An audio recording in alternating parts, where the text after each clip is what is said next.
আমরা আজকে একটা ফুলের কয়টা অংশ আছে বাস্তবে আমরা দেখব। যদি পাঁচটা অংশ থাকে তো এই ফুলটা কি থাকে? সম্পূর্ণ ফুল। এই সম্পূর্ণ ফুলের পাঁচটা অংশ থাকে কী কী? একটা বৃতি, একটা দলমণ্ডল, একটা পুষ্পাক্ষ, একটা পুষ্কেশ, আর একটা হলো গর্ভাশয়। ঠিক আছে, এবার আমরা এই যদি এই পাঁচটা অংশ পাই, আমরা এটা কী বলব? সম্পূর্ণ ফুল।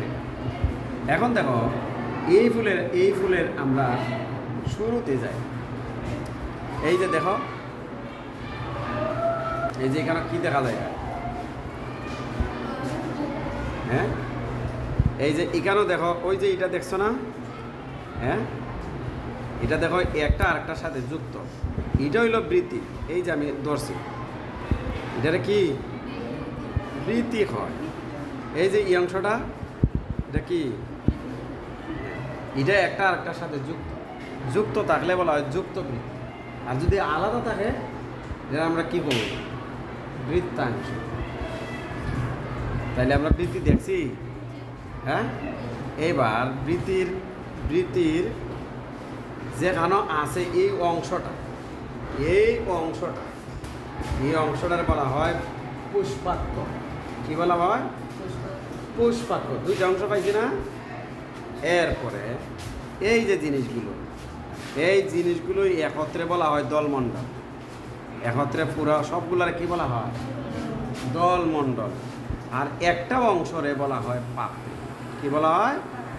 পাপড়ি। দেখো, একটা আর একটা পাপড়ির সাথে কিন্তু সংযুক্ত নাই, তাইলে দলাংশ। এটারে কি বলা হয়? দলাংশ বা পাপড়ি। কয়টা পাইছি আমরা? তিনটা। এরপরে পাপড়ির ভিতরে দেখো, এই যে একটা জিনিস পাইছি না, এটারে বলা হয় পুংকেশর। এটা কি বলা হয়? এটারে পুংকেশর। এই পুংকেশরের এখানে দেখো কতগুলো দানা আছে নি? আছে না দানা? এই দানাগুলোরে বলা হয় পরাগদানি। একটা দানারে কি বলা হয়? পরাগদানি। কি বলা হয় এটারে? পরাগদানি। আমরা বুঝতে পারছি? আচ্ছা, এটার মাথার মধ্যে একটু ফাঁকা থাকে। এটার মাথার মধ্যে কি থাকে? ফাঁকা থাকে।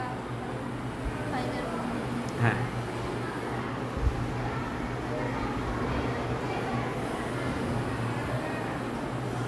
ফাইভের মতো মানে ফাঁকা থাকে।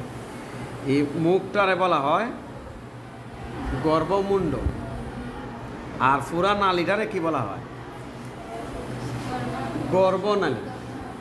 ঠিক আছে? আর নালী যেখানে গিয়ে শেষ হইব এটারে বলা হয় গর্ভাশয়।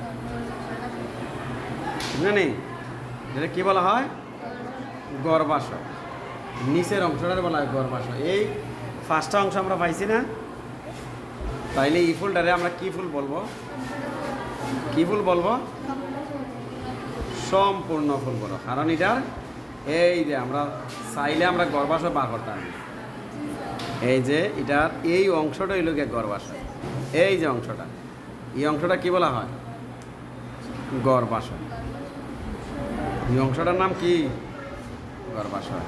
এই ফুলের মধ্যে আমরা দেখছি পুংকেশর আছে। এই যে এই ফুলের মধ্যে দেখো, এই যে এগুলা কি? পুংকেশর। এখানে পুংকেশরগুলো সরাইলে দেখবা নালী আছে, এই যে ছিদ্র আছে। এই ছিদ্রর মুখটারে বলা হয় গর্ভমুণ্ড, আর পুরা নালীটারে বলা হয় গর্ভনালী। নালীটা যেখানে গিয়ে শেষ হইব এই জায়গাটারে কি বলা হয়? গর্ভাশয় বলা। এই যে এইভাবে ছিললে পাইবাই তোমরা ভিতরে একটা অংশ পাইবা গর্ভাশয়। এই যে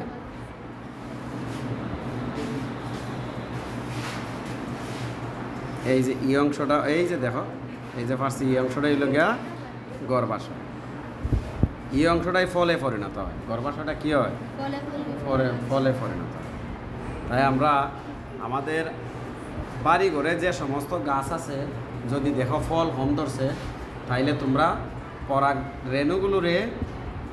রেণুগুলোরে আতাইয়া আতাইয়া গর্ভমণ্ডের মধ্যে দিবাই, দিলে এই পরাগরেণু যদি ফরিয়া যায় নিচে যায় গর্ভাশয়ে, তে তাড়াতাড়ি ফল ধরবে।